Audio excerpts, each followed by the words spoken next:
this person. I'm almost positive I played this person. And again, this is from the old patch. This is also from about 2 days ago. This is really annoying. So I just had to sign back in online to watch another game that's from 2 days ago. So I'm getting kicked offline again. And we get to repeat the process. I actually think that's going to be the case for all of these. I don't think any of these are on the new patch. So this will be lots of fun, signing in and out constantly. Because Blizzard, for whatever reason, doesn't let you watch games from old patches online. And don't even get me started on how they made the old replays obsolete, and I lost like so many of my firsts. My first time being promoted to every new league, and some of my very first games I ever played of StarCraft. Yeah, I had a lot of them saved. I'm someone who I just like to save a lot of games. But I lost all of them when Blizzard made that change and rendered old replays obsolete, so thanks. Anyway, in the top left-hand corner of the map, it's the red Zerg, Broag. His opponent in the bottom right, the blue Terran, Freedom. It's got one extra E there. I am 99% sure that I've played this guy.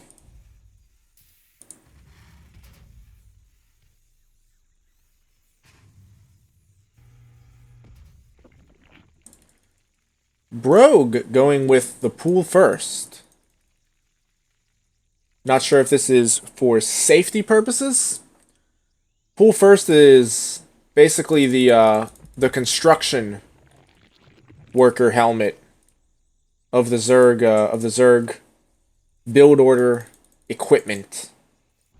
Just making sure you don't get bopped in the head by anything and immediately killed. So could indicate aggression, but not necessarily. 1% sure that I haven't. Yeah, so I'm 99% sure I've played Freedom, and Exile's 1% sure that I haven't. That's pretty good, man. Reaper expansion is the choice from Freedom, so absolutely nothing outstanding going on right now. Broag is throwing down a Roach Warren. Not sure if this is going to be for the 3 Roach. At this point, we are sure that there's going to be aggression. This is no longer just a defensive build.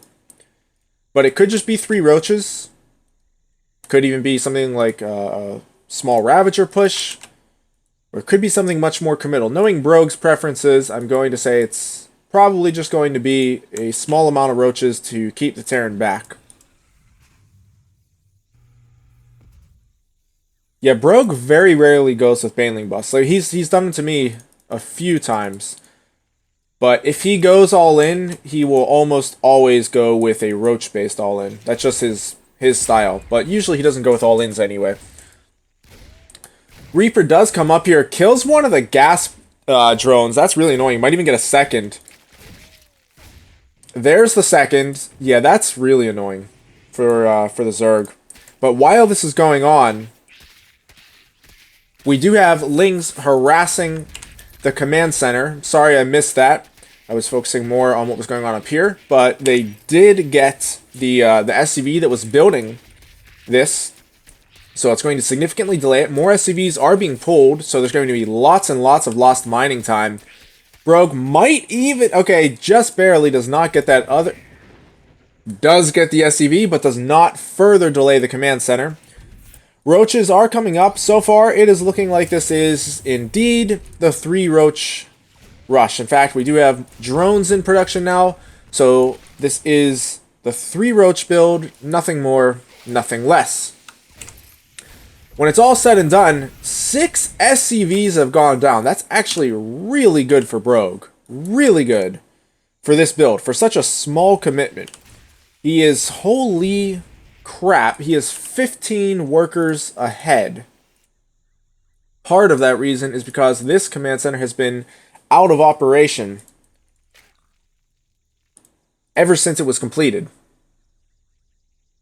Layer on the way.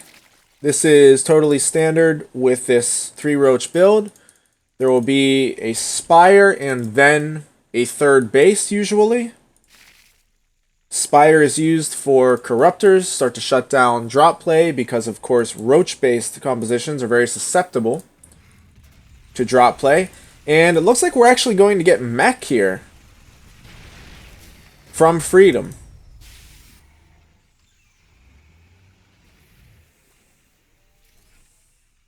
Should be seeing this factory switch on to the barracks shortly. And we have a push of 3 Cyclones and 3 Marines. This actually could be really difficult for Broag to hold. Now that I look at it, he's getting Roach speed, but I don't think he has any Roaches. No, he doesn't. How on earth is he going to hold this? And by the way, there is the Spire, which comes down before the third base. Cyclones do come up now. Does Broag have any larvae? He does, in fact, have 9 larvae. He has virtually no gas, though. Queens are not going to be enough to hold this, not even with a transfusion. These Cyclones are so freaking powerful. Roaches are just going to be trickling out in small forces, and the Spire's actually scouted. If another transfusion goes down at the last second, nice job there by Broag. If Freedom wants, he can just focus down the Spire as well, which I do think would be the best possible choice for him. Roach does come up, might get this Cyclone, just barely does not. I don't know how Broag's going to survive. While this is going on, Freedom is macroing up. He is pulling back into the game as far as workers are concerned. This lair is now actually in trouble. Broag needs a huge round of roaches, and he needs them now. Roaches do come out and get 2 of the Cyclones immediately, so that's absolutely huge for Broag. Queen comes out as well, and this is finally going to be cleaned up. I'm guessing this is just a really bad rally. That sucks for Freedom to lose a tank like that. Definitely a nice little bonus there for Broag. But with that push, Freedom has pulled back into the game. He was not in a good position after that initial 3 roach rush. Broag has not yet retaken, or I should say, attempted to replant his Spire. He is throwing down his third base. Changeling's going to go into the main. I'm wondering if Broag is not going Spire Tech because he realizes it's mech now. Now, of course, Spire Tech can work very well against mech, but who knows? Broag might just want to go with Hydras, for example. Roach Hydra, that is. Seems like different Zergs have different ways that they like playing against mech. It is, in fact, going to be a Spire.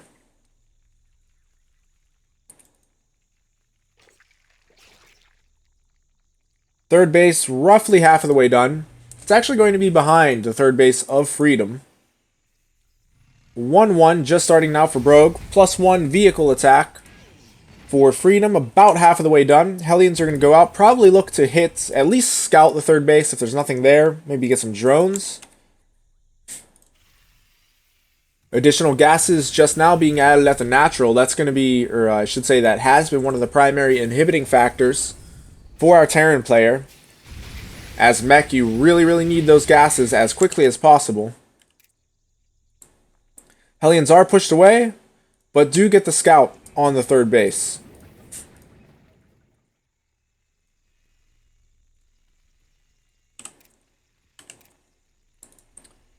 Do we have... Okay, yes, there's... I was about to say, do we have the armor yet? But I should have realized that because I just said that +1 attack was about half of the way done.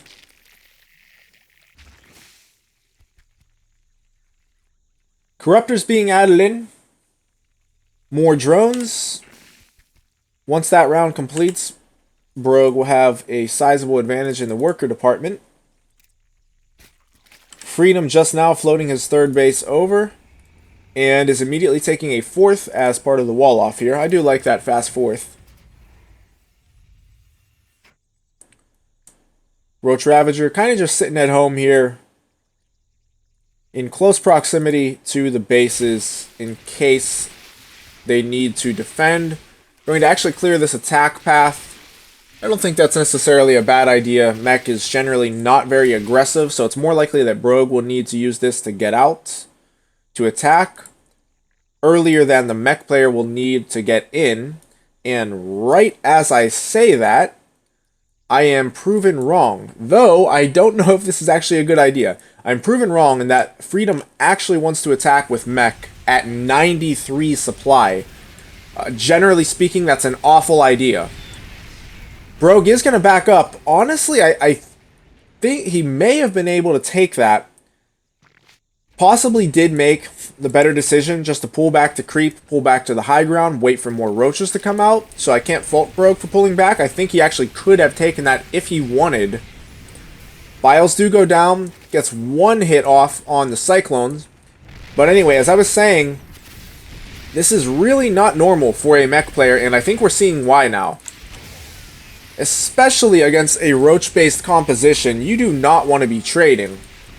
So that, ladies and gentlemen, is why it is generally more common for a Zerg player to want to get out through here to attack before a mech player would want to break these rocks down and get in.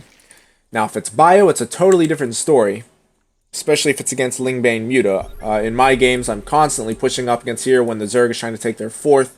I break the rocks down and I look to push, but mech is a totally different beast. Hellions do get up into the natural and main. They do scout the infestation pit. Lots of drones are going to go down. Blue Flame is not yet complete, but it doesn't matter. The entire army of Broag is actually being turned around, and I have to second guess this big time.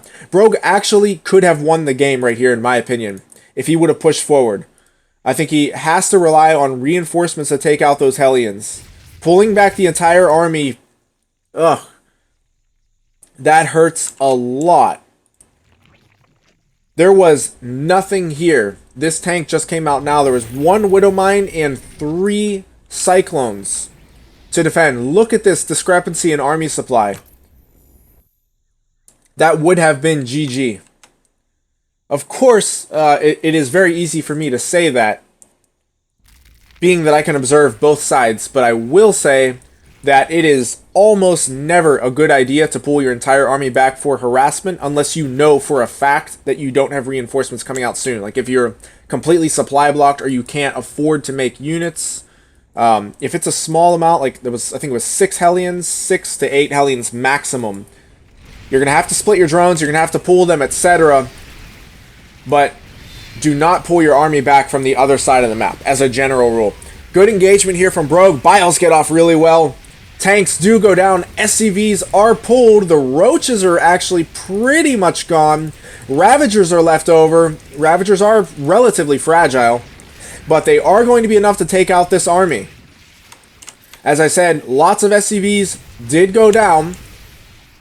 Tanks now coming over. They should be enough, especially with this Cyclone, to clean up these Ravagers, but Broag got more than a fair share, or I should say more than a fair return for his units. It's actually trading quite well right now. This has been very well played by Broag to this point. Worker count is 67 to 47 in favor of the Zerg. Greater Spire on the way. Broag's doing a really good job staying on top of his tech as well. I actually am not sure what his upgrades are at the moment. Okay, he is in fact at 2-2. It's been a while since I checked those. Against just the +2 attack, soon to be +3 attack of the mech player. But no plating upgrades. I don't even think there's a second armory if I'm not mistaken. Okay, yep, 1 armory. Additional orbitals are down, so that will help with mules. So Freedom actually can get away with a much lower worker count than usual.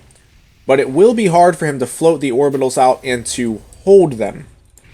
Now, he does have this out here now, but if Broag were to come in through here, it'd be quite a difficult proposition for Freedom to hold. Broag does push in. That was actually a move command. I know why he did it. I think he move commanded his whole army in to get off the Biles on the tanks, but those roaches need to be firing as they go in. They just took unnecessary shots from the tanks, so a bit of a blunder there.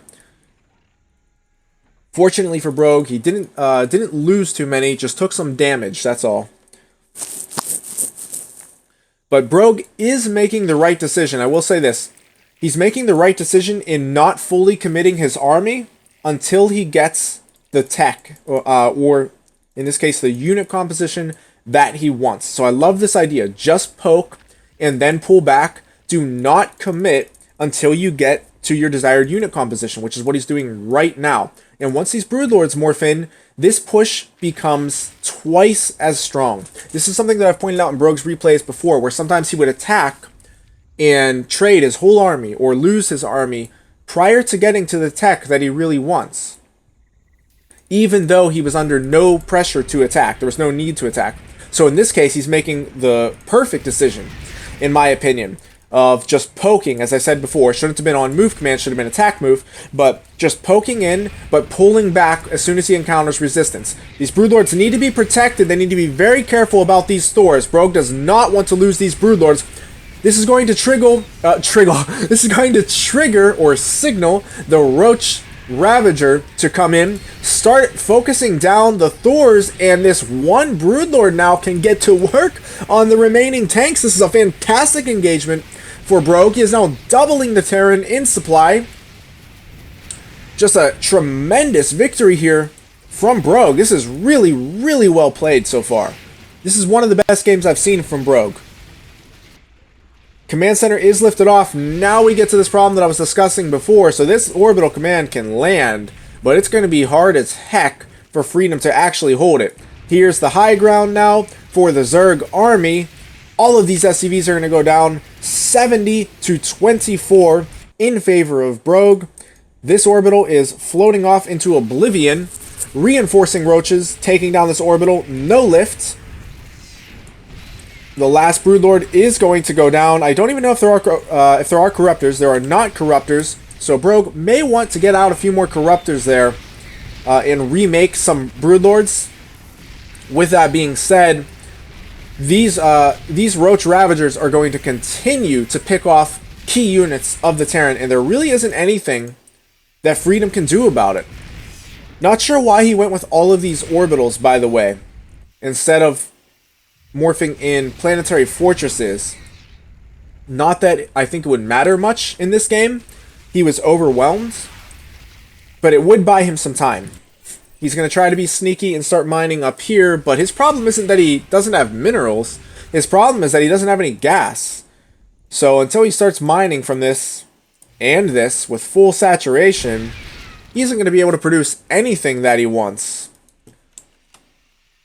Broag wisely comes over, checking for auxiliary bases, wrecks this with some biles right off the bat, forces the lift off that is pulled away.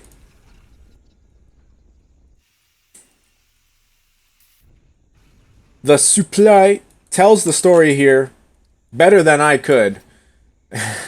And Freedom is just going to be obnoxious now with this unholy turtling. Just going to sit in his base with a bunch of siege tanks. Yeah, this is always fun to go up against.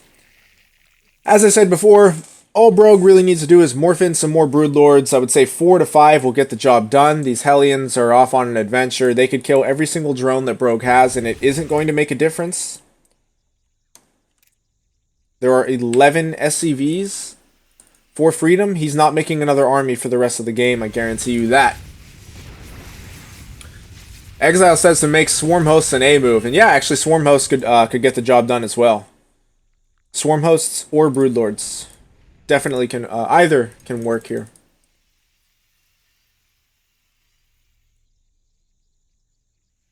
So I'm not really sure what Freedom's plan is. I mean, I know what he's doing. He is turtling, but does he think that he can turtle here while he mines enough off of one base? It really isn't even mining off of either of these. But to get out an army to get back into the game, I don't think it's going to happen. He's also supremely supply blocked. Not even making supply depots.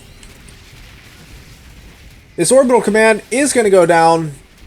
I think Broag's actually going to pull back. Probably a better idea. No need to push into this fortified position of the Terran.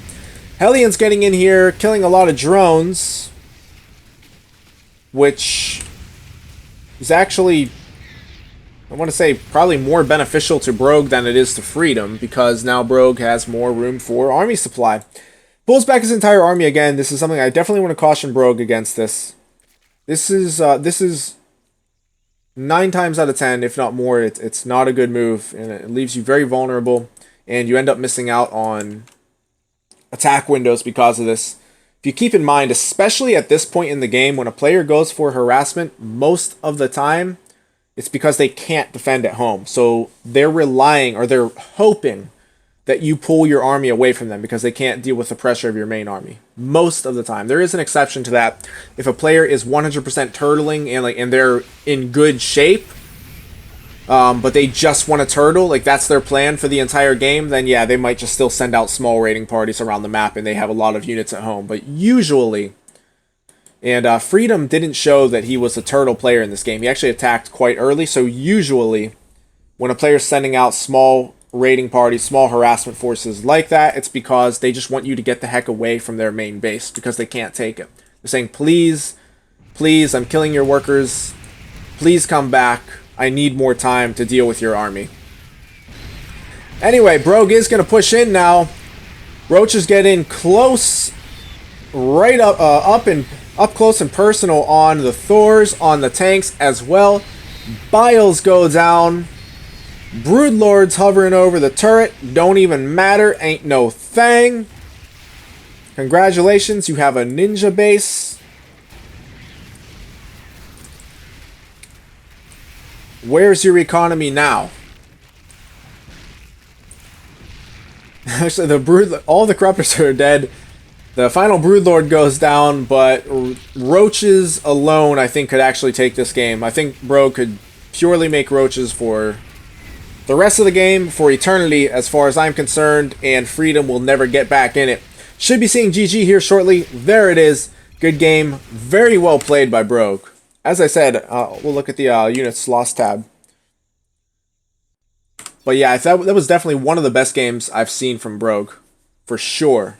Maybe the best. That was really good.